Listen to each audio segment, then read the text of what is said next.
हरी विठ्ठल श्री ज्ञानदेव तुकाराम माऊली ज्ञानेश्वर महाराज की जय.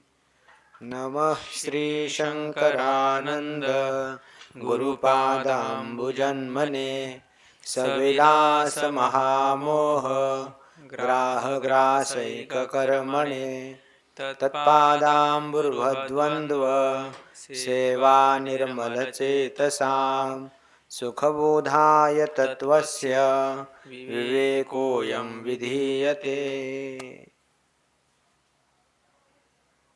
अद्वितीय परमात्माच आहे. तद्व्यतिरिक्त संपूर्ण जगताचा अभाव आहे. परंतु असं असताना देखील आनंद स्वरूप परमात्म्याच्याच ठिकाणी जगताची कल्पना झाली. अर्थात ती कल्पना करणारी मायाशक्ती आहे.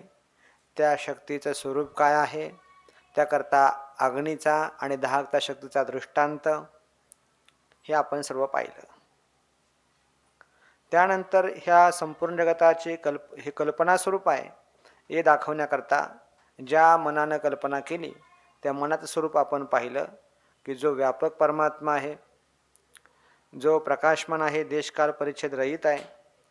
ज्यावेळेस तो परमात्माच ज्यावेळेस मायेची असणारी जी मायेचा परिणाम स्वरूप जी शक्ती आहे त्या शक्तीचा अभिमान धारण करतो, त्यावेळेस त्या परमात्म्यालाच मन अशा प्रकारचं नाव प्राप्त होतं. मग ते मन कशी कल्पना करतं? पहिल्यांदा मनाची कल्पना होते, त्यानंतर बंध मोक्ष ह्याही कल्पनाच आहेत.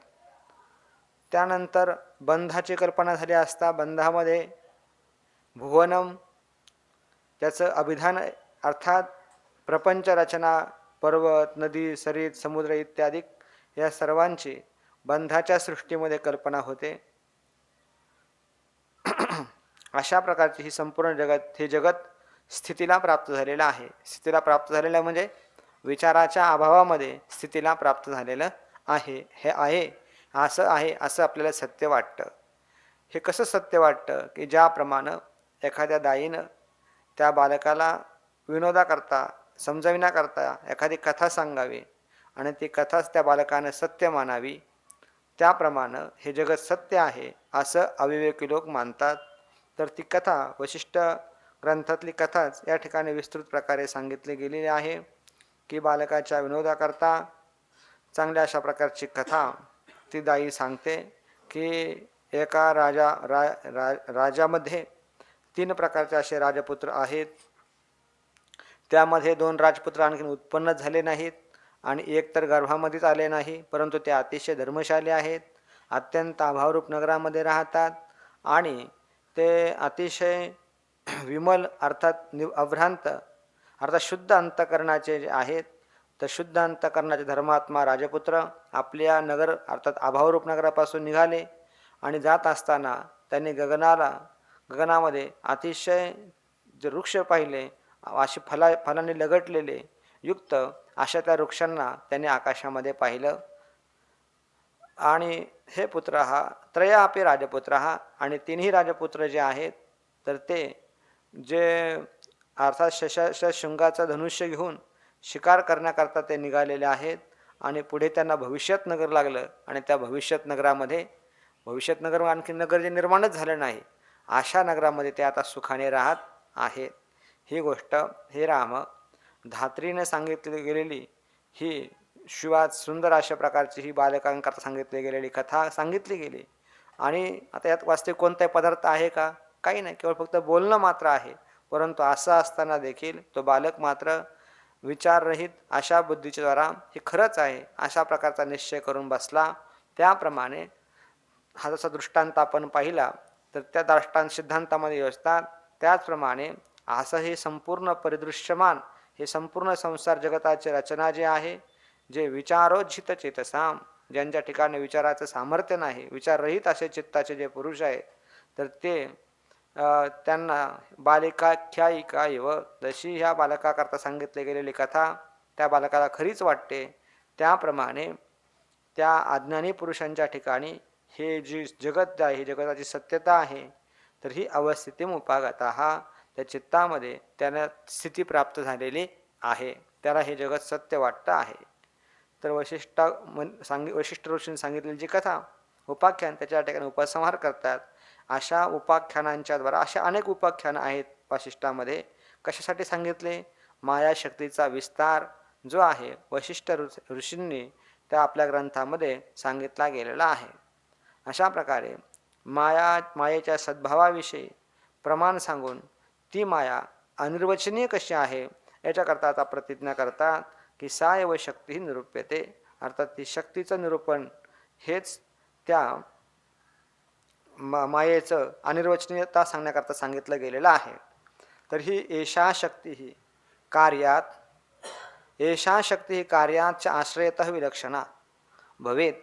ही शक्ती अनिर्वचनीय आहे हे सांगण्याकरता सांगतात की ही शक्ती जे शक्तीचं कार्य जे आहे त्या कार्याहूनही आणि शक्तीच्या शक्तिमानाच्या आश्रयाने राहते त्या आश्रयाहूनही विलक्षण अशा स्वरूपाची आहे. एषा माया शक्ती कार्यात अर्थात स्वकार्यभूता जगतः. त्या मायेशक्तीचं कार्य असणारं जगत त्या जगताहूनही भिन्न आहे आणि आश्रय जो ब्रह्म परमात्मा त्या परमात्म्याहूनही विलक्षण विपरीत स्वरूपाची आहे. अर्थात मायाशक्ती कार्य असणार जगताहूनही भिन्न आहे आणि माया ज्या परमात्म्याच्या आश्रयाने राहते त्या परमात्म्याहूनही विपरीत स्वरूपाची आहे. मायाशक्ती हे कार्यात आश्रयता वैलक्षण्यम दृष्टांतेने स्पष्टयते. मायाशक्तीचं कार्याद्वारा कार्यापासून आणि आश्रयापासून विलक्षणता आहे. याकरता दृष्टांत आपण पाहिला. स्फोटांगारो दृश्यमानो म्हणजे अग्निशक्ती जी आहे तिचं कार्य असणारं फोड इत्यादी केणं हे कार्य आहे आणि अंगारा निखारा हे काय आश्रय आहे. तर या दोन्ही दृश्य आहेत आणि त्या ठिकाणी असणारी वन्य शक्ती दाहकता शक्ती तिचं मात्र अनुमान होतं अनुमेया आता आणि म्हणूनच ती दाहकता शक्ती जी आहे तर ती विलक्षण आहे. दोघांहूनही वेगळी आहे. अर्थात आश्रयाहूनही आणि कार्याहूनही वेगळी आहे. अर्थात ती अनिर्वचनीय आहे. जसं आपण दृष्टांत या ठिकाणी अग्नीचा पाहिला दाहकता अग्नी आणि दाहकता शक्ती त्याचप्रमाणे आणखीनही दृष्टांत आहेत. याच्याविषयी कथन करतात. प्रकरण आहे 13 श्लोक क्रमांक आहे 30. उक्त न्यायम मृतशक्तवापी योजयते. वर सांगितलेला जो न्याय आहे अर्थात वर काय सांगितलं की अग्नीच्या ठिकाणी असणारी दाहकता शक्ती ही आपल्या आश्रयाहूनही आणि कार्याहूनही भिन्न आहे. हा जो न्याय आहे तर तो न्याय मृतशक्तवापी मातीच्या ठिकाणी असणारी जी घट निर्माण करण्याची शक्ती आहे तर त्या ठिकाणी देखील आहे. अशा प्रकारची योजना करतात. पृथुबुध्नो दराकारो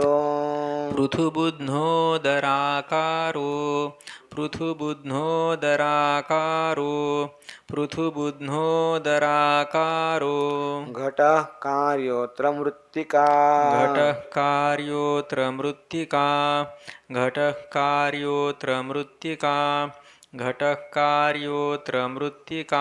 शब्दादिभिः पञ्चगुणैर्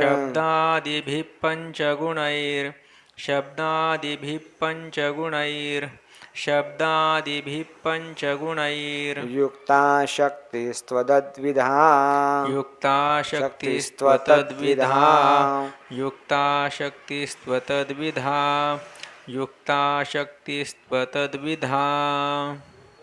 पृथुबुध्नो दराकारो घटः कार्योऽत्र मृत्तिका शब्दादिभिः पञ्चगुणैर्युक्ता शक्तिस्त्वतद्विधा पृथुबुध्नो दराकारो घटः कार्योऽत्र मृत्तिका शब्दादिभिः पञ्चगुणैर्युक्ता शक्तिस्त्वतद्विधा पृथुबुध्नो दराकारः घटः कार्यः अत्र मृत्तिका शब्दादिभिः पञ्चगुणैः युक्ता शक्तिः तु अतद्विधा.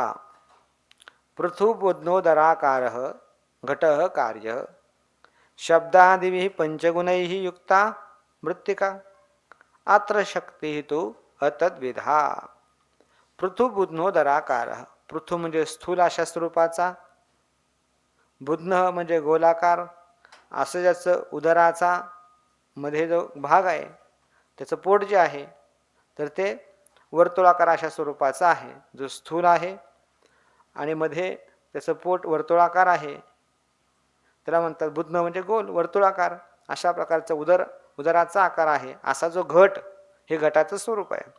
असा हा घट मातीचं कार्य आहे. पृथु बुध्नोदराकार अशा स्वरूपाचा घट हे मातीचं कार्य आहे. शब्दादिभी पंचगुणही युक्ता मृत्तिका. शब्द स्पर्श रूप रस गंध इत्यादी ही पाचही गुण कुठे राहतात? पृथ्वीमाभूतामध्ये. अशा पाचही गुणांनी युक्त असणारी मृत्तिका म्हणजे त्या घट निर्माण करणाऱ्या शक्तीचे जे आश्रय असणारी मृत्तिका ह्या पाचही गुणांनी युक्त आहे. काय सांगितलं? कार्य सांगितलं. त्या शक्तीचं कार्य सांगितलं. कार्य कोण आहे? घट हे कार्य आहे. आणि शक्तीचा आश्रय सांगितला कोण? मृत्तिका. तिचं काय स्वरूप आहे? शब्दादी पाच गुणांनी युक्त असणारी मृत्तिका. परंतु त्या अत्र शक्ती ही परंतु त्या मृत्तिकेच्या मातेच्या ठिकाणी असणारी जी शक्ती आहे घट निर्माण करण्याची ती मात्र अतद्विधा. तद्विधा नाम तशा प्रकारची. अतद्विधा म्हणजे तशा प्रकारची नाही. कशा प्रकारची नाही? कार्यरूप असणाऱ्या घटाप्रमाणे नाही की आश्रयरूप असणाऱ्या मृत्तिकेप्रमाणे नाही. त्या दोघांहूनही विलक्षण आहे, वेगळे अशा स्वरूपाची आहे. ती शक्ती आधाराहूनही भिन्न आहे आणि कार्याहून आधार म्हणजे आश्रयहूनही भिन्न आहे आणि कार्याहूनही भिन्न आहे. पहा टीका. यह पृथु बुध्नोदराकार पृथु स्थूलम बुध्नम वर्तुलम उदरम यस्य सह पृथु बुध्नोदरः तथाविधः आकारः यस्य सह पृथु बुध्नोदराकारः तादृग्घटः कार्यः शब्द स्पर्श रूपरसगंधाख्य पंचगुणोपेता मृत्तिका आश्रयः शक्ती तू अतद्विधानम उभय विलक्षणा इत्यर्थः. म्हणतात की पृथु बुध्नोदराकार याचा अर्थ करतात मूळ प्रतीक आहे त्याचा अर्थ करतात पृथु. पृथु म्हणजे स्थूल मोठा आणि बुध्न म्हणजे वर्तुळाकार. असं उदर ज्याचा आहे पोट ज्याचा आहे त्याला म्हणतात पृथु बुध्नोदरः. अशा स्वरूपाचा आकार तथाविध म्हणजे तशा स्वरूपाचा आकार ज्याचा आहे त्याला म्हणतात पृथु बुध्नोदराकार. असा हे घटाचं स्वरूप आहे. कोण आहे तसा? तादृक घट कार्य. तशा प्रकारचा घट त्या कार्य आहे. कशाचं? त्या शक्तीचं कार्य घट आहे. त्याचप्रमाणे शब्द स्पर्श रूपरस गंधाख्य अशा शब्द स्पर्श रूपरस गंधाने युक्त पाच गुणांनी युक्त अशा असणारी जी मृत्तिका तर त्या शक्तीचा आश्रय आहे. आणि शक्ती कशी आहे? शक्ती तू म्हणजे परंतु शक्ती मात्र अतद्विधा म्हणजे दोघांहूनही उभय विलक्षणा. म्हणजे ती मातीहूनही आश्रय असणारे मातीहूनही भिन्न आहे आणि कार्य असणाऱ्या घटाहूनही भिन्न आहे. मग आता उभय विलक्षणा म्हटलं पण विलक्षणता याचा आम्हाला स्पष्ट बोध झाला नाही. त्याकरता स्पष्ट ज्ञान करून देऊन सांगतात की वैलक्षण्यम यवाह. विलक्षणता कशी आहे? वेगळीकता कशी आहे? घटरूप कार्य आणि मृत्तिकारूप आश्रय त्यापासून शक्तीची विलक्षणता कशी आहे ती कथन करतात. न पृथ्वादिर्न शब्दादिः न पृथ्वादिर्न शब्दादिः न पृथ्वादिर्न शब्दादिः न पृथ्वादिर्न शब्दादिः शक्ता वस्तु यथा तथा शक्ता वस्तु यथा तथा शक्ता वस्तु यथा तथा शक्ता वस्तु यथा तथा अतएव ह्यचिन्त्यैषा अतएव ह्यचिन्त्यैषा अतएव ह्यचिन्त्यैषा अतएव ह्यचिन्त्यैषा न निर्वचनमर्हति न निर्वचनमर्हति न निर्वचनमर्हति न निर्वचनमर्हति न पृथ्वादिर्न शब्दादिः शक्ता वस्तु यथा तथा अतएव ह्यचिन्त्यैषा न निर्वचनमर्हति न पृथ्वादिर्न शब्दादिः शक्ता वस्तु यथा तथा अतएव ह्यचिन्त्यैषा न निर्वचनमर्हति. न पृथ्वादिः न शब्दादिः शक्तौ अस्तु यथा तथा अतः एव हि अचिन्त्या एषा न निर्वचनम अर्हति. शक्तौ पृथ्वादिः न शब्दादिः न यथा तथा अस्तु ही अतः एव एषा अचिंत्या निर्वचनम न अर्हति. तर विलक्षणता कशी शक्तीची दोघांहून विलक्षणता कशी आहे याचं स्पष्टीकरण करतात की शक्ती जी आहे त्या शक्तीच्या ठिकाणी पृथ्वादी जसे घटाच्या ठिकाणी पृथु बुधनुदर आकार आहे तसा आकार शक्तीच्या ठिकाणी आहे का? नाही. शक्तो पृथ्वादी न. बरं म्हटले माती स्वरूप शक्ती असं म्हटलं तर मातीच्या ठिकाणी पाचही गुणांनी युक्त असे अर्थात शब्द स्पर्शाधिकारांनी पाचही गुणांनी युक्त ही मृत्तिका आहे. परंतु असे शब्दादी जे गुण आहेत तेही शक्तीच्या ठिकाणी नाहीत. शब्दादी न. मग कशी शक्ती? यथा तथा असतो. जसे असेल तसे असू द्या. त्याच्याविषयी काही निरूपण करता येत नाही. कारण का बरं? ही अतः एव एषा अचिंत्या. कारण अतः एव आणि याच कारणामुळे ती शक्ती जी आहे ही अचिंत्य अशा स्वरूपाची आहे. तिचं चिंतन करता येत नाही. मग निर्वचनम न अर्हती. तर त्याच्याविषयी निर्वचन अर्थात कथन करता येत नाही. अशा स्वरूपाची आहे असं तिच्याविषयी काही निश्चित स्वरूपाने सांगता येत नाही. तिलाच माया असं म्हणतात, शक्ती असं म्हणतात. पहा ठीक आहे. शक्तौ पृथ्वादी कार्यधर्मो नास्ति शब्दादिक आश्रयधर्मो अपि न विद्यते अतः विलक्षणा. विलक्षणा म्हटलं ना याचा अर्थ करतात शक्तीच्या ठिकाणी पृथु बुधनोदराकार. पृथु म्हणजे स्थूल, बुधन म्हणजे वर्तुळाकार ज्याचं पोट आहे अशा आकाराचं जो घट असा जो कार्यधर्म आहे तोही शक्तीच्या ठिकाणी नाही. त्याचप्रमाणे त्या शक्तीचा आश्रय असणारी मृत्तिका तिच्या ठिकाणी असणारे शब्द स्पर्श रूपरसादी जे गुण आहेत तर अर्थात आश्रय धर्म अपि आश्रयाचे जे धर्म आहेत मातीचे धर्म आहेत तर ते देखील न विद्यते. कुत्र न विद्यते? शक्तौ न विद्यते. अतः विलक्षणा. आणि म्हणूनच शक्ती जी आहे आपल्या आश्रयाहूनही आणि कार्याहूनही भिन्न स्वरूपाची आहे. तरी सा कीदृशी. मग ती शक्ती भिन्न आहे असं तुम्ही म्हणता तर ती शक्ती जी आहे कशा स्वरूपाची आहे? तर यथा तथा असतो. जशी आहे तशी असेल.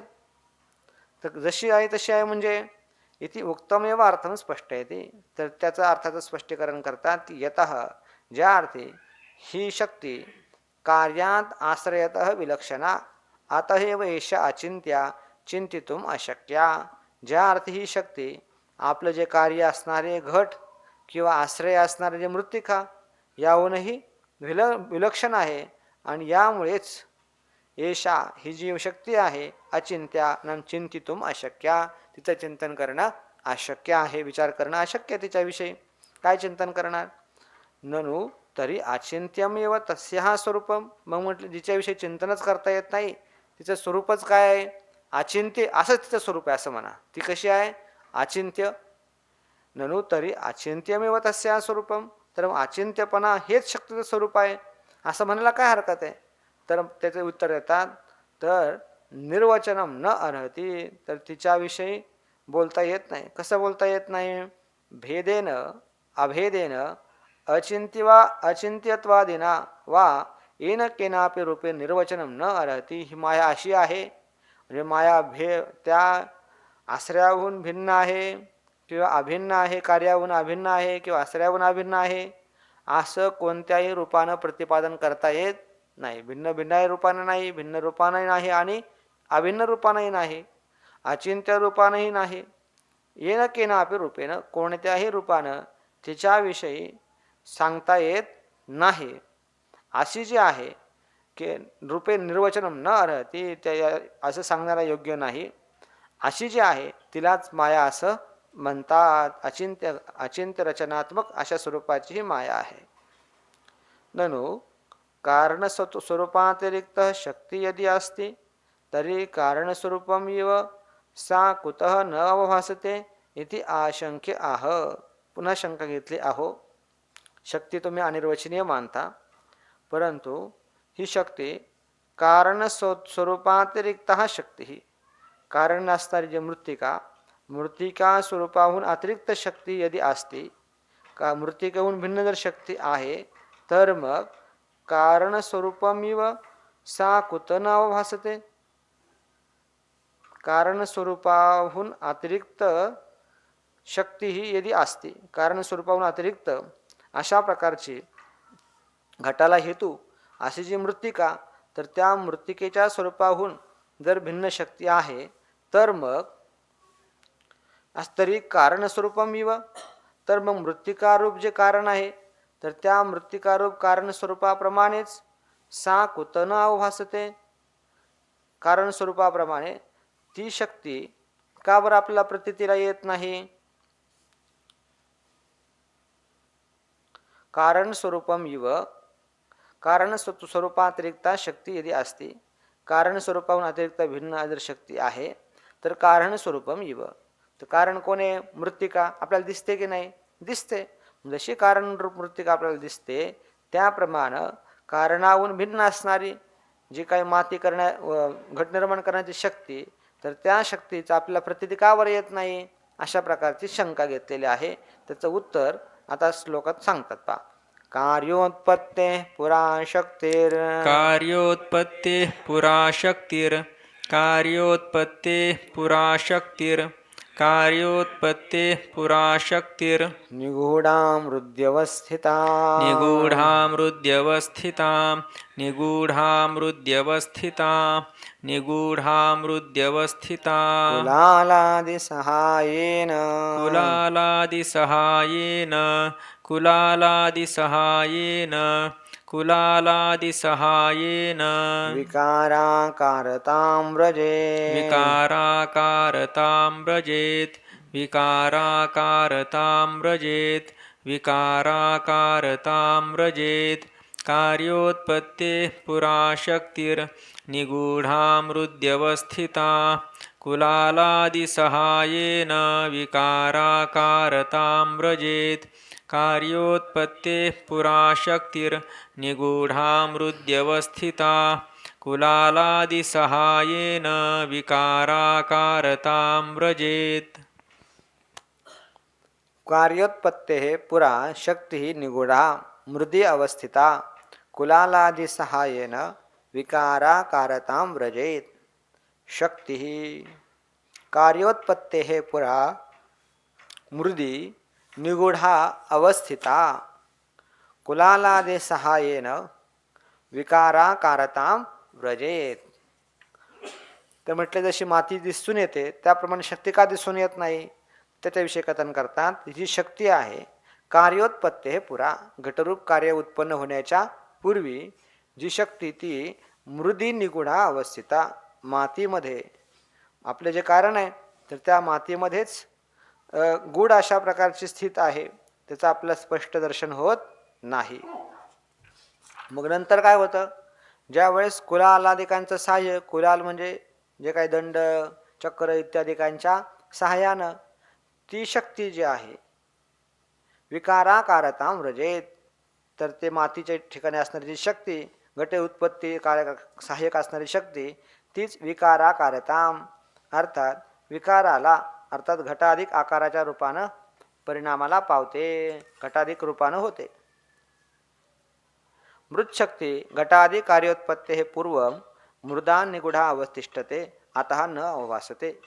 ती शक्ती का दिसून येत नाही, त्याचं उत्तर सांगतात की मृतशक्ती ही मातीच्या ठिकाणी असणारी जी घट निर्माण करण्याची शक्ती, ती शक्ती घटादि कार्योत्पत्ती हे पूर्व, घटादि कार्य उत्पन्न होण्याच्या पूर्वी मृदी आपलं जे कारण आहे माती, त्या मातीमध्ये निगूढ हा अर्थात गूढ रूपानं राहत असते. त्यामुळे ते आपल्याला प्रतीतीला येत नाही, अवभासित होत नाही, प्रतीतीला येत नाही. आता न अवभासते, म्हणून ती शक्ती प्रतीतीला येत नाही. मग निगूढत्वे उपरिष्टादापि न तस्य अभिव्यक्ती स्यात् इति आशंक्य अनभिव्यक्तस्य अपि नवनीतादेः मथनादिना इव कुलालादि व्यापारेण तस्याः अभिव्यक्ती स्यात् इति आह. म्हटले जी मातीमध्ये आपल्या कारणामध्ये आश्रयामध्ये ती शक्ती निगूढ आहे, निगूढ जर असतील, गूढ असेल, दर्शन होत नसेल तर उपरिष्टादापी, मग नंतर देखील न तस्या अभिव्यक्ती, त्या शक्तीची अभिव्यक्ती व्हायला नको. इति आशंक्य, अशी शंका घेतली. त्याचं उत्तर देतात की अनभिव्यक्तस्य अपि, म्हटले नवनीत जे आहे, लोणी जे आहे, लोणी त्या दह्यामध्ये आहे का पहिल्यांदा? मी दिसून येतं का आपलं नवनीत वेगळ्या रूपाने, भिन्न रूपाने दिसत नाही.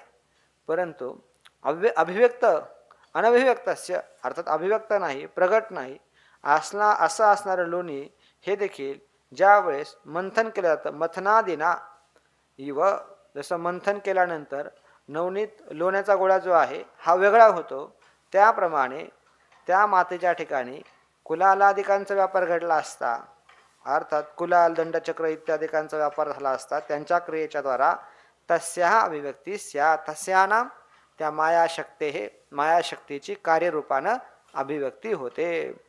कुलालादी सहाय्याने विकारा कारताम व्रजेत, कुलालादिकांच्या सहाय्याच्या द्वारा विकाराच्या आकाराला, अर्थ घटादिकांच्या आकाराला ती प्राप्त होते.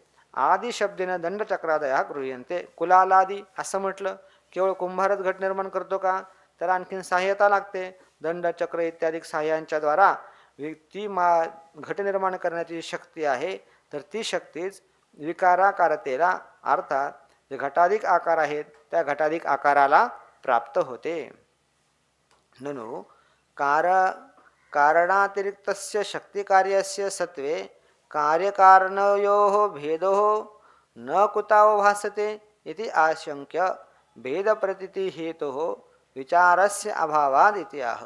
पुन्हा शंकाशी घेतली, अहो कारणातिरिक्तस्य, कारणाहून भिन्न, शक्तिकार्यस्य सत्वे, कारणाहून भिन्न शक्तीचं कार्य आहे असं तुम्ही म्हटलं.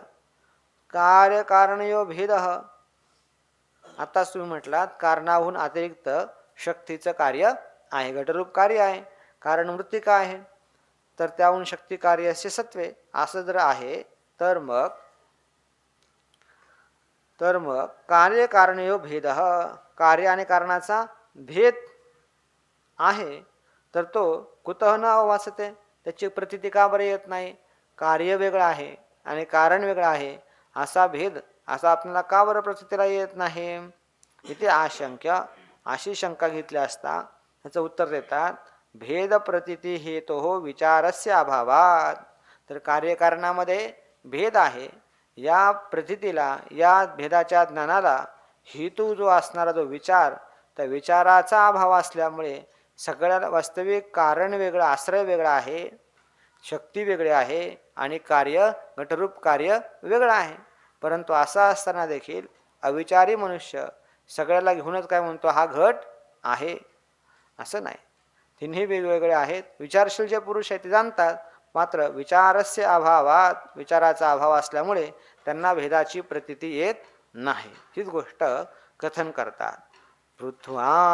पृथुत्वादि विकारांतम, पृथुत्वादिविकारान्तं, पृथुत्वादिविकारान्तं, पृथुत्वादिविकारान्तं, स्पर्शादिं चापि मृत्तिका, स्पर्शादिं चापि मृत्तिकां, स्पर्शादिं चापि मृत्तिकां, स्पर्शादिं चापि मृत्तिकाम्, एकीकृत्य घटं प्राहुर्, एकीकृत्य घटं प्राहुर्, एकीकृत्य घटं प्राहुर्, एकीकृत्य घटं प्राहुर्, विचारविकला जनाः, विचारविकला जनाः, विचारविकला जनाः, विचारविकला जनाः, पृथुत्वादिविकारान्तं, स्पर्शादिं चापि मृत्तिकाम्, एकीकृत्य घटं प्राहुर्, विचारविकला जनाः, पृथुत्वादिविकारान्तं, स्पर्शादिं चापि मृत्तिकाम्, एकीकृत्य घटं प्राहुर्, विचारविकला जनाः. पृथुत्वादि विकारांतं स्पर्शादिं च अपि मृत्तिकाम् एकीकृत्य घटं प्राहुः विचारविकलाः जनाः, विचारविकलाः जनाः पृथुत्वादि विकारांतम च स्पर्शादिम मृत्तिकाम अपि एकीकृत्य घटम प्राहु. वास्तविक कारण वेगळं आहे आणि कार्य वेगळं आहे. पण असं असताना देखील विचार विकला जनाः, ज्यांच्या ठिकाणी विचाराचं सामर्थ्य नाही, अशा विचाराच्या अभाव ज्यांचा आहे, असे जे लोक आहेत, विचार विकला जनाः पृथुत्वादी विकारांतम. पृथुत्वादी म्हणजे पृथु म्हणजे स्थूल, बुध्न म्हणजे वर्तुळाकार, त्याचं उदर आहे, असं पृथुत्वादी विकारांतम, हे विकारापर्यंतचे हे सगळेच विकार जे आहेत, पृथ्वादी संपूर्ण विकारपर्यंत जे संपूर्ण याचे यावत कार्य म्हणून आहे, हे सगळं कार्य आणि स्पर्शादी मृत्तिकाम, शब्द स्पर्श रूप रसगंध या पाचही गुणांनी युक्त असणारी, जे कारणरूप आश्रयरूप असणारी मृत्तिका, हे दोन भिन्न भिन्न आहेत. असं असलं तरी देखील तरी सुद्धा एकीकृत्य, या दोघांनाही एकत्र करून हे एकच आहे असं मानून त्यालाच ते घटम प्राहु, घट असं अविवेकी लोक म्हणतात. अविवेकिनः जनाः पृथुबुध्नत्वादि रूपम कार्यम शब्दस्पर्शादि गुणरूपां कारणभूतां मृत्तिकां च अविचारतः एकीकृत्य घटम इति आचक्षते. अविवेकी लोक आहेत तर ते पृथुबुध्नत्वादि रूपम, पृथु जे स्थूल वर्तुळाकार अशा स्वरूपाचे जे घटरूप कार्य आहे, ते घटरूप कार्य आणि शब्दस्पर्शादी गुणरूपां कारणभूता मृत्तिका, शब्दस्पर्शादी इत्यादी गुणांयुक्त कारणस्वरूप असे असणारी, आश्रयस्वरूप असणारी मृत्तिका, यांना दोघांना अविचारामुळे एकीकृत्य, हे दोन्ही एकच आहे असं मानून त्याला घट असं म्हणतात. वास्तविक कारण वेगळं आहे आणि हे आकार वेगळे आहेत. उक्तस्य घटव्यवहारस्य अविचारमूलत्वं कुतः इति आशंक्य आह. हा जो तुम्ही म्हणता की घटव्यवहार जो घडला गेला अज्ञानी पुरुषाच्या ठिकाणी, वर सांगितलेला हा घट अयम घट, हा असा जो हा घटव्यवहार आहे, तर तो अविचारमूलत्वम, तो घटव्यवहार अविचारामुळे घडला गेला असं कसं तुम्ही म्हणता, अशी शंका घेतली असता त्याला उत्तर सांगतात की हा व्यवहार अविचारमूलक कसा आहे. कुलालव्यापृते पूर्वो कुलालव्यापृते पूर्वो कुलालव्यापृते पूर्वो कुलालव्यापृते पूर्वो यावानंशः सनो घटः यावानंशः सनो घटः यावानंशः सनो घटः यावानंशः सनो घटः पश्चात्तु पृथुबुध्नादि पश्चात्तु पृथुबुध्नादि पश्चात्तु पृथुबुध्नादि पश्चात्तु पृथुबुध्नादि मत्वे युक्ता हि कुंभता मत्वे युक्ता हि कुंभता मत्वे युक्ता हि कुंभता मत्वे युक्ता हि कुंभता कुलालव्यापृते पूर्वो यावानंशः सनो घटः पश्चात्तु पृथुबुध्नादि मत्वे युक्ता हि कुंभता कुलालव्यापृते पूर्वो यावानंशः सनो घटः पश्चात्तु पृथुबुध्नादि मत्वे युक्ता हि कुंभता. कुलाल व्यापृते पूर्व यावानांश सह न घटः पश्चात्तु पृथुबुध्नादिमत्वे युक्ता ही कुंभता. कारण वेगळं आहे आणि कार्य वेगळं आहे. कुलाल व्यापृते पूर्व, कुलालाचा जो घट निर्माण करण्याचा जो व्यापार आहे, तर तो व्यापृते पूर्वम, व्यापार होण्याच्या पूर्वी, यावान अंश, जेवढा जो अंश आहे तर त्या अंशाला म्हणजे घट निर्माण करण्यासाठी लागणारा जो व्यापार आहे, त्या व्यापाराच्या पूर्वी जो अंश आहे तो मृत्तिका स्वरूप असणारा सह घट न, त्याला घट म्हणता येईल का? जोपर्यंत कुलालाने काही कुठली प्रक्रियाच केली नाही तोपर्यंत त्या मातीला घट म्हणता येणार नाही, अर्थात माती वेगळी आहे. मग नंतर काय घडतं? पश्चात पृथुबुध्नादिमत्वे, ज्यावेळेस कुंभार येतो आणि कुंभार घट निर्माण करतो त्यावेळेस तो कसा आहे? पृथु स्थूल, बुध्न वर्तुळाकार अशा स्वरूपाचा त्यावेळेस त्याला कुंभता युक्ताही, त्याला कुंभता अर्थात हा घट आहे असं म्हणणं बरोबर आहे, युक्तियुक्त आहे. परंतु दोघांना मिळून घट असं लौकिकात लोक म्हणतात. कुलाल वापरते पूर्वम यावान अंश सघटानं, व्यापार होण्याच्या पूर्वी जो मातीचा अंश त्याला घट म्हणता येत नाही.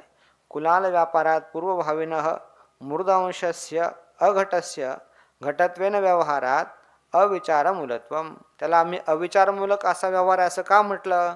कारण जी वस्तू जशी आहे त्याला तसं उच्चारण करण्याला विवेकमूलक म्हणतात, पण जशी नाही तसं म्हणणं कसं पा. कुलाल व्यापारात पूर्वभावेनं, कुलालाचा व्यापार क्रिया होण्याच्या पूर्वी असणारा जो मृदांशस्य, जो मृदांश आहे अर्थात तो घट आहे का? नाही. अघटस्य, जो घट नाही त्याला घटत्वेने व्यवहारात, जो घट नाही त्याला घट आहे अशा प्रकारच्या व्यवहारावरून अविचारमूलत्वम तस्य, त्याला आम्ही अविचारमूलक अशा प्रकारचा व्यवहार असं म्हटलं.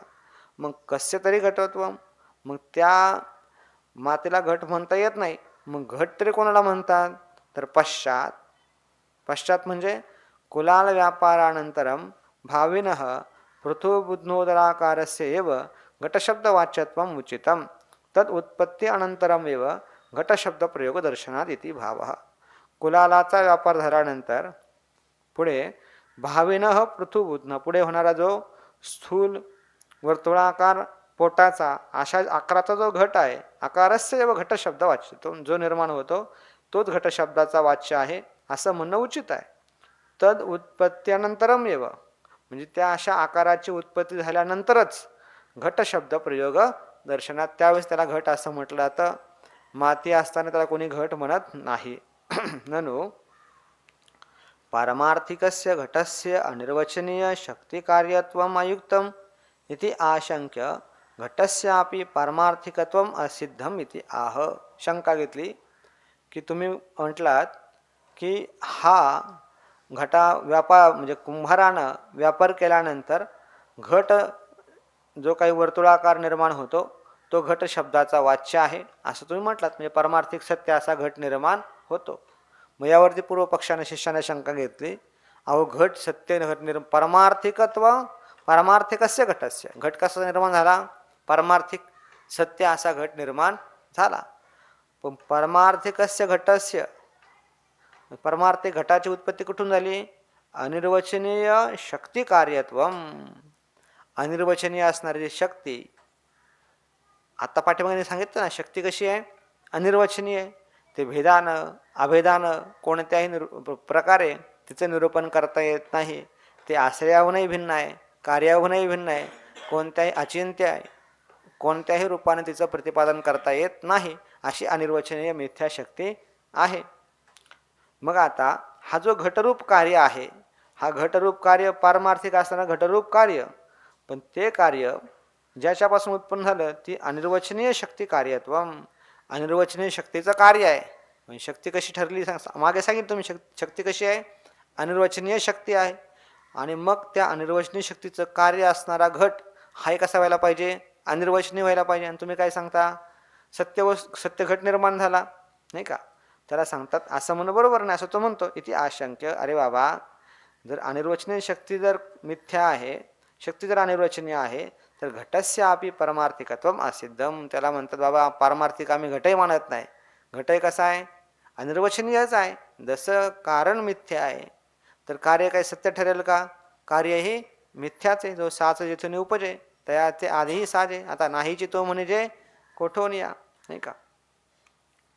मुळे अज्ञानाची तवलटिके मा तयाचे कार्य हे केतुके, म्हणून हे संसारोक सत्य के वावोचे गा. जर कारण जर खोटं असेल तर कार्य कुठून खरं होईल? अर्थात घटस्यापी, घटाचं देखील पारमार्थिकत्वम असिद्धम, घट देखील पारमार्थिक नाही. घट जशी माया अनिर्वचनीय आहे, घट देखील तशाच प्रकारचा अनिर्वचनीय आहे.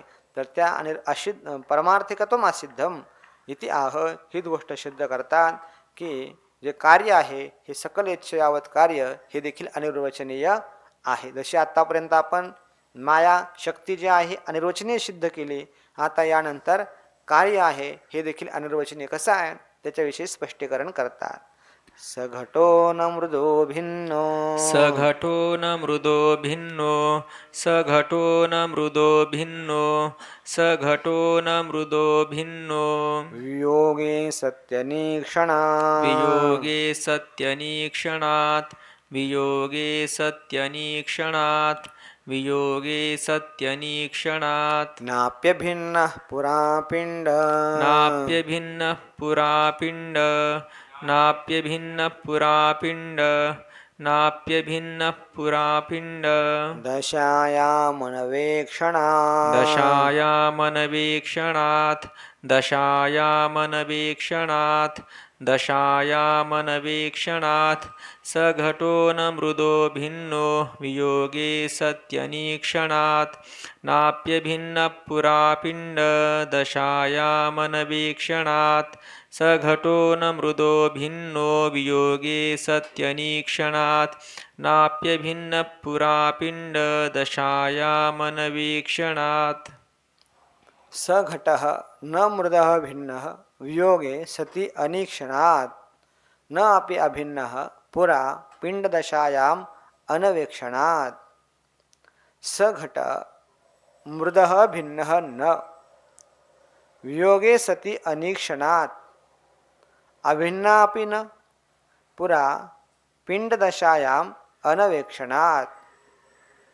जसं आपण पाठीमागे शक्ती पाहिली होती, तर ती शक्ती आपल्या आश्रयाहून भिन्न आहे असे म्हणता येत नाही आणि अभिन्न आहे असेही म्हणता येत नाही. कोणत्याही रूपाने तिचं प्रतिपादन करता येत नाही, म्हणून ती अनिर्वचनीय आहे. त्याचप्रमाणे जे कार्यरूप घट आहे हा देखील आज जेवढे म्हणून कार्य आहे हे सगळं याच्यावत कार्य आपलं जे आश्रय कारण अधिष्ठान तर त्याहून भिन्न आहे असेही म्हणता येत नाही आणि अभिन्न आहे असेही म्हणता येत नाही. म्हणून काय असं कार्य कारण जे आहे शक्ती ही अनिर्वचनीय आहे, त्याप्रमाणे कार्य जे आहे हे देखील अनिर्वचनीय अशा स्वरूपाचं आहे. पा सघट मृद भिन्न न, तो घटरूप कार्य आहे आपलं आश्रय जे कारण जी मृत्तिका त्या मृत्तिकेहून भिन्न आहे असंही म्हणता येणार नाही. घट मृत्तिकेहून भिन्न असं म्हणता येणार नाही. का बरं? कारण वियोगे सती अनेक्षणात, वियोगे सती अर्थात मृत्तिकेहून आपण घट वेगळा केला, म्हटले मृत्तिका वेगळी करा आणि घट वेगळा करा. वियोगे सती अर्थात मृत्तिका वेगळी केली असता अनेक्षणात घटाचं दर्शन तरी होतं का? घटाचं दर्शनही होत नाही. म्हणून मातीहून भिन्न आहे घट असं म्हणता येणार नाही. बरं म्हटलं, मग जर मातीहून वेगळं घटाचं जर अस्तित्व सिद्ध होत नसेल तर त्या घटाला मातीहून कसं म्हणा? अभिन्न म्हणा. अभिन्न अभिन्न अभिन्नही म्हणता येत नाही. का बरं? कारण पुरा पिंडदशायाम अनवेक्षणात ज्या वेळेस चूर्णाधिका माती आहे तिचा पिंडी भाव केला होता, गोळा केला चिखलाचा, तर त्या अवस्थेमध्ये तर पिंडदशायाम अनवेक्षणात घटाचं दर्शन होतं का? चिखलाच्या गोळ्याच्या अवस्थेमध्ये घट दिसून येतो का? अभिन्न असेल तर त्या चिखलाच्या गोळ्यामध्येही घटाचं ज्ञान व्हायला पाहिजे. त्या गोळ्याला कोणी घट म्हणतंय का? नाही. म्हणून काय म्हणता येणार नाही? अभिन्नही म्हणता येणार नाही. त्याला त्या घटाला मातेहून भिन्नही म्हणता येणार नाही आणि अभिन्नही म्हणता येणार नाही. अर्थात भिन्नही नाही अभिन्नही नाही, अर्थात कसं येते? अनिर्वचनीय अशा स्वरूपाचा आहे. घटः मृदः पृथक्कृत्य द्रष्टुम अशक्यत्वात् न मृदः भिद्यते नापि मृदेव पिंडावस्थायाम अनुपलभ्यमानत्वात्. घट जो आहे मातीहून पृथक्कृत्य पृथक करून द्रष्टुम अशक्यत्वात् त्याचं दर्शन होऊ शकत, मातीहून भिन्न रूपानं दर्शन होईल का? दर्शन होत नाही. न मृदा भिद्यते म्हणून ते मातीहून भिन्न नाही, कारणाहून भिन्न नाही. बरं म्हटले ना आपी, मग मातीच म्हणा तर ना आपी मृदेव, तो माती स्वरूप आहे, कार्य हे कारण स्वरूप आहे असे म्हणता येत नाही, अभिन्न रूपाने प्रतिपादन करता येत नाही. का? कारण पिंड अवस्थाया जेव्हा चिखलाचा गोळा आहे त्यावेळेस त्या कार्य जे आहे अनुपलभ्य मानत्वा त्याची उपलब्धी होत नसल्या कारणानं त्याला अभिन्न आहे असेही म्हणता येणार नाही. अतः याच कारणानं हा कसा ठरला? जशी शक्ती अनिर्वचनीय आहे त्याप्रमाणे शक्तीचं जे कार्य आहे हे देखील अनिर्वचनीय आहे. अतो अनिर्वचनीयोऽयम्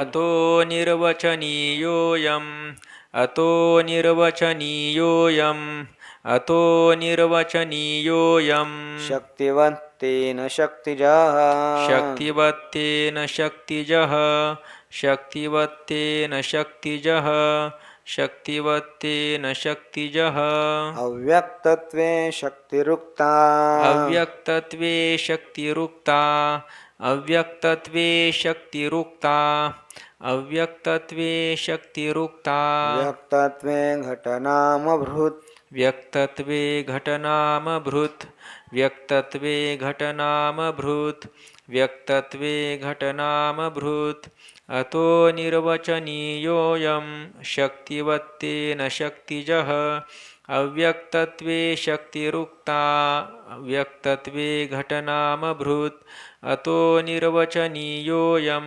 शक्तिवत्तेन शक्तिजः अव्यक्तत्वे शक्तिरुक्ता व्यक्तत्वे घटनामभृत् अतः अनिर्वचनीयः अयं शक्तिवत् तेन शक्तिजः अव्यक्तत्वे शक्तिः उक्ता व्यक्तत्वे घटनाम अभृत्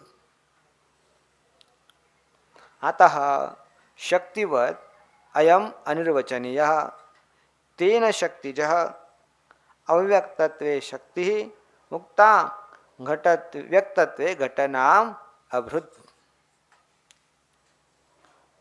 अतः म्हणूनच अर्थात तो घट जो आहे मातीहून भिन्न प्रतिपादन करता येत नाही, अभिन्नही प्रतिपादन करता येत नाही आणि भिन्नाभिन्नही प्रतिपादन करता येत नाही. याच कारणामुळे जशी शक्ती अनिर्वचनीय आहे त्या शक्तीप्रमाणेच अतः शक्तिवत अयम अनिर्वचनीय त्याचप्रमाणे हा घट अर्थात सकलेच्यावत कार्य जे आहे हे अनिर्वचनीय आहे.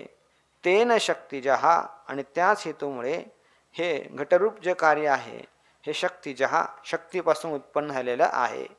मग दोन्ही जर अनिर्वचनीयच आहेत, शक्तीही अनिर्वचनीय आहे आणि कार्यरूप घटही अनिर्वचनीयच आहे. मग असा भेद तरी काय केला तर म्हणतात अव्यक्तत्वे शक्तीही. जर अव्यक्त आहे अप्रगट आहे तोपर्यंत त्याला शक्ती असं म्हणतात आणि ज्यावेळेस शक्तीच प्रगट नामरूपाचा आकार धारण करते त्यावेळेस त्याला व्यक्त झाले असता घट नाम अभृत, तर त्यावेळेस घट अशा नावाचं धारण करणारा तो होतो. ती शक्ती जी आहे घट अशा प्रकारचं नाव धारण करते. घट कोण होते? शक्तीच होते. अब एक आहे प्रगट अवस्था, पूर्वी प्रथम आहे अप्रगट अवस्था आणि पुढे आहे प्रगट अवस्था. अतः शक्तिवत अनिर्वचनीय एव घट. आणि याच कारणानं जशी शक्ती अनिर्वचनीय आहे त्याप्रमाणे हा घट अर्थात कार्य हे देखील अनिर्वचनीय आहे. फलितमाह त्यावरून काय सिद्ध झालं? तेन शक्तिजः त्या हेतूने शक्तीपासून उत्पन्न हे कार्य झालेलं आहे. ननु शक्ती कार्य वयो अपि अनिर्वचनीयत्वे शक्ती कार्यम चैती भेदव्यवहार कुत इति. आता शंका अशी घेतली, अहो शक्तीचं कार्य आणि शक्ती हे दोन्ही तुम्ही सांगितले अनिर्वचनीय आहेत, तर मग एक शक्ती आहे आणि एक कार्य आहे अशा प्रकारचा भेदात्मक व्यवहार तुम्ही कोणत्या कारणाने केला? दोघांना एकच म्हणायचं ना. तर म्हणतात अहो एक अव्यक्त आहे त्याला आम्ही शक्ती असं म्हणतो आणि जे व्यक्त झाला असता त्यालाच घटनाम अभृत, त्याला प्रगट झाला असता त्याला घट नाव आहे धारण अभृत म्हणजे धारण केलेलं आहे असं आम्ही म्हणतो. त्या मायाशक्तीनंच घट नाव धारण केलेलं आहे. पूर्वम अनभिव्यक्ता मायाशक्ती पश्चात अभिव्यच्यते इति एतन्न प्रसिद्धम मायास्वरूपम लभ्यते इति आशंक्य आह. अहो पूर्वम अनभिव्यक्ता मायाशक्ती, पूर्वी शक्ती ही अभिव्यक्त नव्हती, अप्रगट असते. नंतर पश्चात अभिव्यज्यते, नंतर ती शक्ती अभिव्यक्त होते, प्रगट होते. इति एतत ही जी गोष्ट आहे न प्रसिद्धम, ही जगात आम्हाला दृष्टांत सांगा ना, कुठे प्रसिद्ध आहे का? जी पहिल्यांदा अप्रगट असते आणि नंतर प्रगट होते. इथे येतं न प्रसिद्धम माया स्वरूपम लभ्यते, असं मायेचं स्वरूप प्रसिद्ध जगतात कुठे आम्हाला दिसून येत नाही अशी आशंका आली असता सांगतात. जगात आम्हाला दिसून येतं. कुठे दिसून येतं?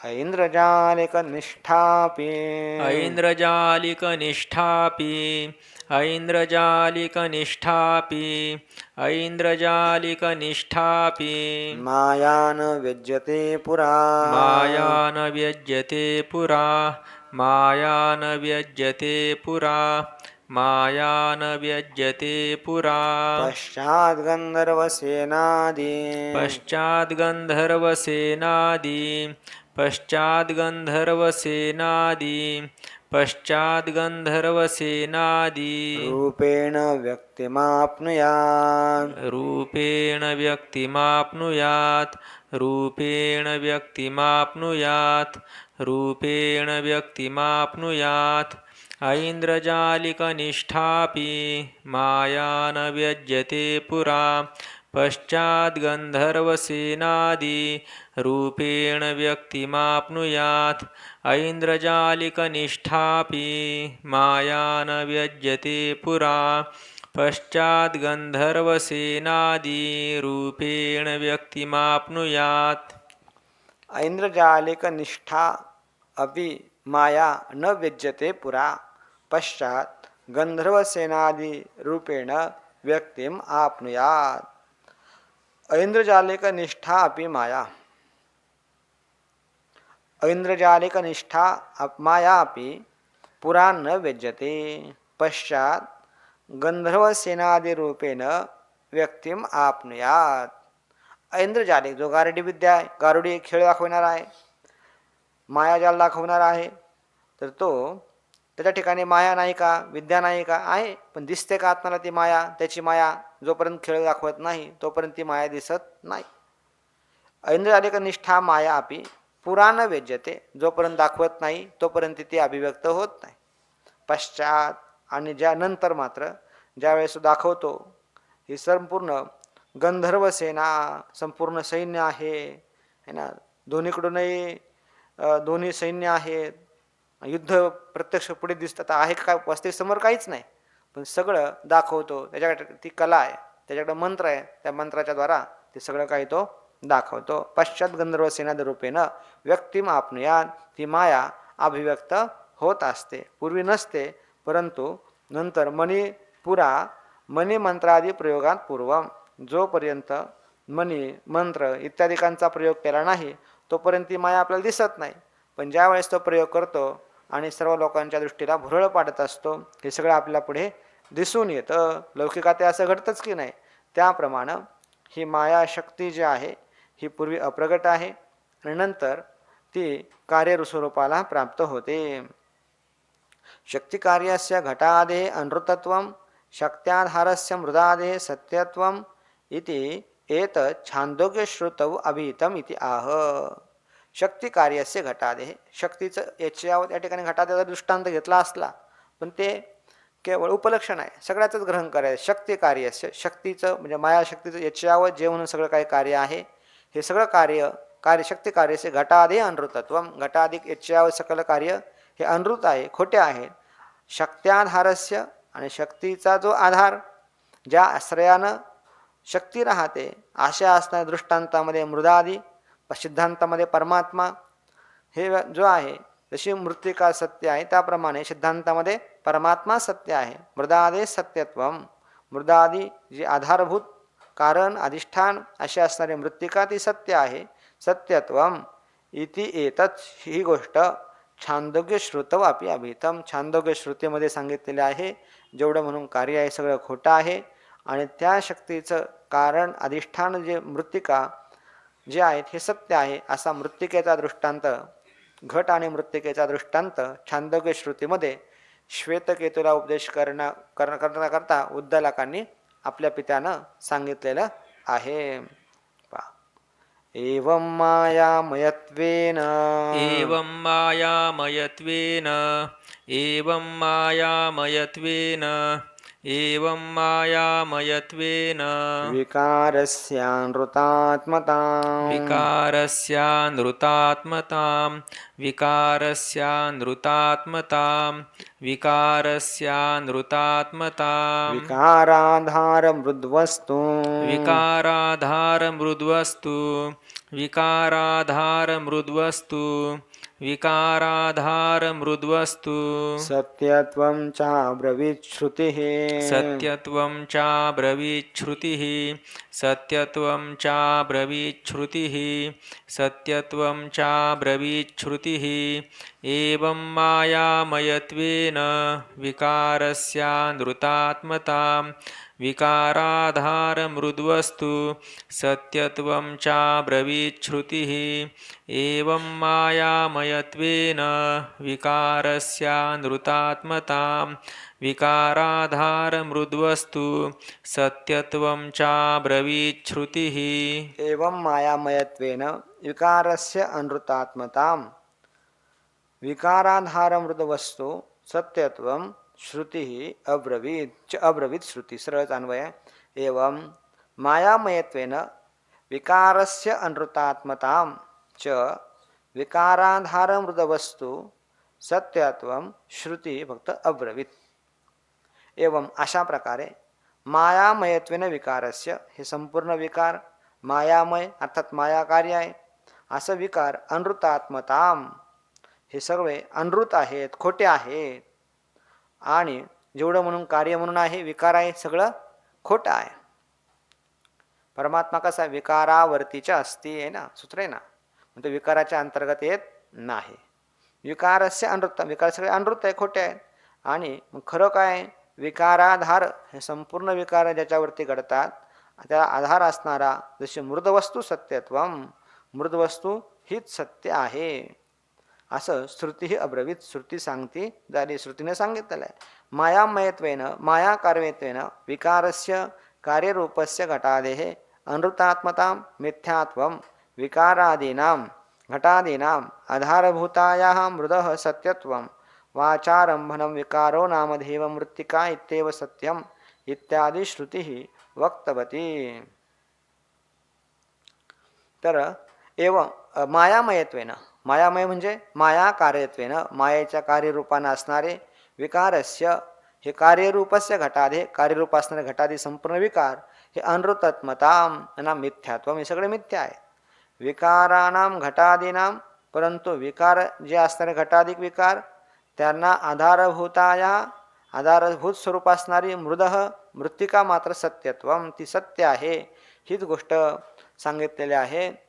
श्वेतकेतूला उद्दालक कृष्ण आपल्या पित्यानं वाचारंभन विकारः नामधेयम विकार नावाचे हे सगळे जे आहेत हे केवळ फक्त वाचारंभन आहे बोलण्याचं आरंभन वाणीचं बोलणं मात्र आहे.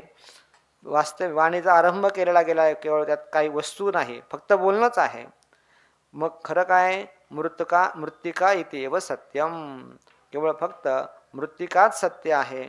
बाकी जेवढे म्हणून विकार आहेत घट परळ रांधण हे सगळं केवळ फक्त बोलण्याचाच विलास आहे.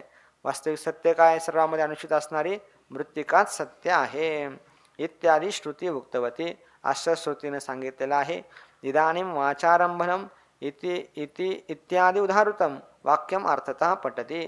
तर आता आणखीनही पुढे या श्रुतीचा विस्तार केलेला गेलेला आहे की वाचारंभनम विकारो नामधेयम मृत्तिका इत्येव सत्यम कार्य म्हणून सगळं विकार आहे हे सगळं नाममात्र आहे मिथ्या आहे आणि त्याचं अधिष्ठान जे आहे सत्य आहे तसं संपूर्ण कार्य इच्छावत म्हणून आहे.